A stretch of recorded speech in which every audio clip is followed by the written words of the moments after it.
Şəhidlərdən birinin anası deyir ki, mən oğlumun ziyarətinə getmişdim. Qəbrin üstündə o qədər ağladım, özümdən getdim. Bir dənə yeganə oğlum idi, qızım da yoxdur, bir uşağım var. Özümdən getdim, yuxu gördüm, aləm rüyada gördüm ki, oğlum gəlib, yuxu.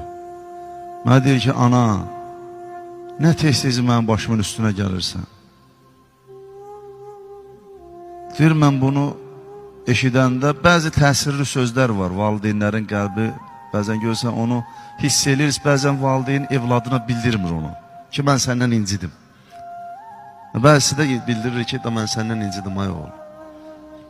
Deyir, mənim qəlbimə dəydi bu söz ki, mən qəbrinin ziyarətinə gəlirəm, gələndə rahatlıq tapıram, bu oğlum nə sualdır mənə verir. Dedim, mənim balam, gəlişimdən narahatsansa, day bundan sonra gəlmərəm. Deyir, mənə dedi ki, ana, elə yox.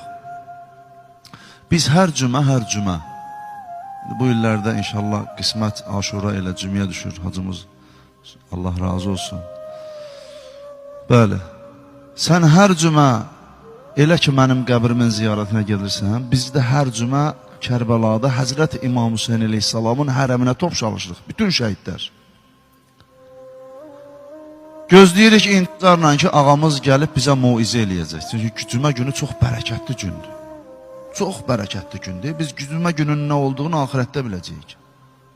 Çünki Allah israr eləyir ki, o gün nə qədər xeyriz var, əl çəkin ondan. Namaza gəlin, cümləyə gəlin. Buyurdu ki, ana, onun üçün mən narahatam ki, diqqətli olaq, həmən şəhid deyir anasına.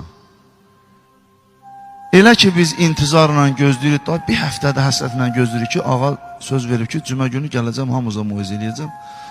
Elə ki, o şəhidlərin içində uzaqdan ağa məni görən kimi, mənə deyir, məsələn, şəhid Əhməd, dur ayağa. Mən də deyir, qalxıram ayağa. Deyir, get, anan sənin ziyarətə gəlib.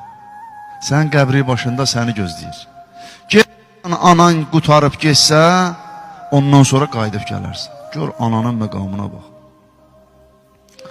Ona görə Allah bütün şəhidlərimizi rəhmət eləsin, ruhların şad olsun.